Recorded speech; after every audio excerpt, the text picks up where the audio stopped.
All right, this morning we're putting in the AC. You can see I've already got the hole cut and primed. I'm now gonna let the primer dry a bit. Then I got to put some it's called Sikaflex on here. It's a marine sealant. You can actually put it'll withstand being underneath the water. So it's a good waterproof sealant. I'll put a little extra here because you can see it's a little lower here. So I'm gonna put a little extra sealant here.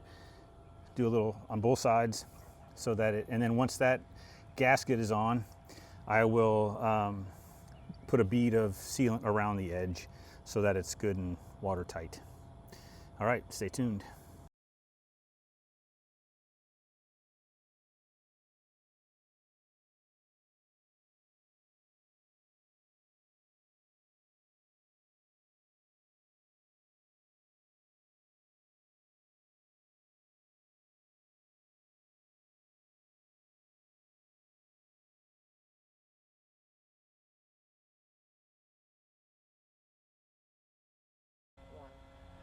All right, the seal is up there. I read on it. You actually need to get this set before that dries in about 60 minutes because if you do anything after that, it could break the adhesion a bit. So time to get this big baby up onto the roof. Claudia's going to record and hopefully call 911 if something happens. If this falls, do not get underneath it. It's not that bad. It's about 75 pounds.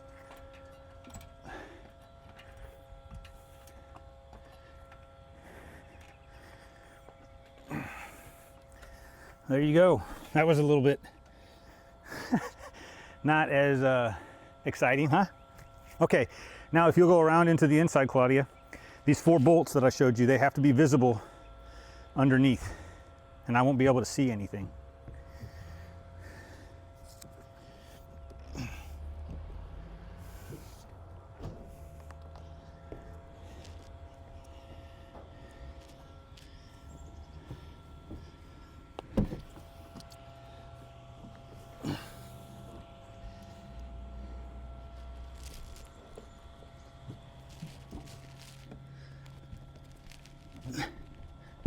I'm going to come down and look.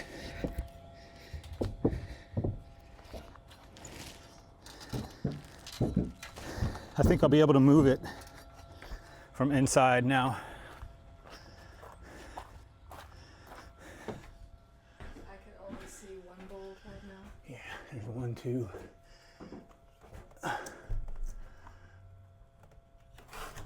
There we go. That's looking better.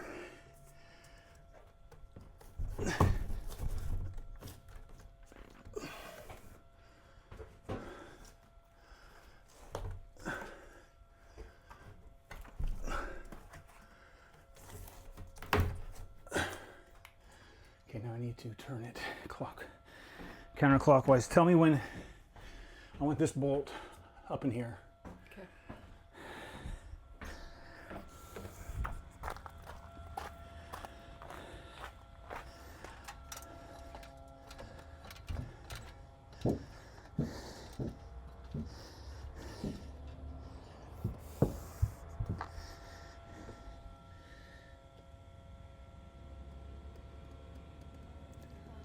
Too far?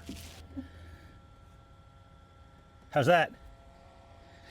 I can't hear you. You got to speak up. Okay, how about the other corner?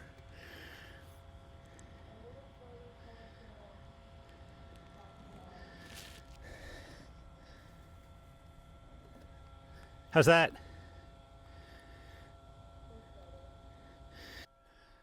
All right. AC's in. So what we had to do, you saw me bring it up, put it in the hole, make sure I could see all of the bolts. I'm sorry, all the little press nuts that are inside the undercarriage there. I then inserted these and got them all lined up, and then it comes with this bracket.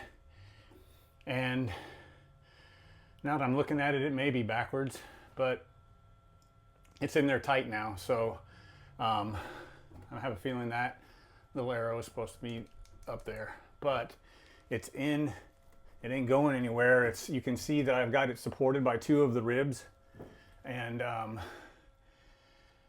yeah, it's in. And now I'll give that Sikaflex the opportunity to cure and dry. It takes about 24 hours to be completely done. And then that's it. Our AC is in. We did a bench test before, so we know it works. But we're gonna do a little experiment. You can put it on me now. We're gonna do a little experiment where we come in here. I'll bring in a battery. We'll hook this thing up, and we'll do it like at 2 o'clock time in the afternoon after the sun's been beaten down on this thing. And I'll give you a little readout of the temperature on the side of the van, and then we'll kick the AC on for an hour or so and just see how much it brings the inside of the van down, temperature down without insulation. So AC's in. I'm gonna go run one more time up on the roof. There's a lesson learned. Wear gloves for one, and 2, you don't really need all that Sikaflex because it squeezes out all over the place and gets all over you and your tools and the bolts and the nuts, and it's a lot of fun. So anyhow, AC's in. We're going to decide whether or not we need this other vent fan. We do have this window in the back now that has an awning. It's an awning style window, so if we wanted to get a cross breeze, we can easily just open that window. But we'll take a look. If we don't need it, we'll store it somewhere as a spare in case the one up front goes on us. There you go. Thanks. Okay, back on top here. You can see that the AC's in. One thing I forgot to mention, there were 4 little blocks, foam blocks that I had to stick underneath this to give it a little counterbalance so that it sits nicely on there. It still flexes a little bit because the roof will flex, but AC's on. I'll let it rest for a couple of days, see what happens.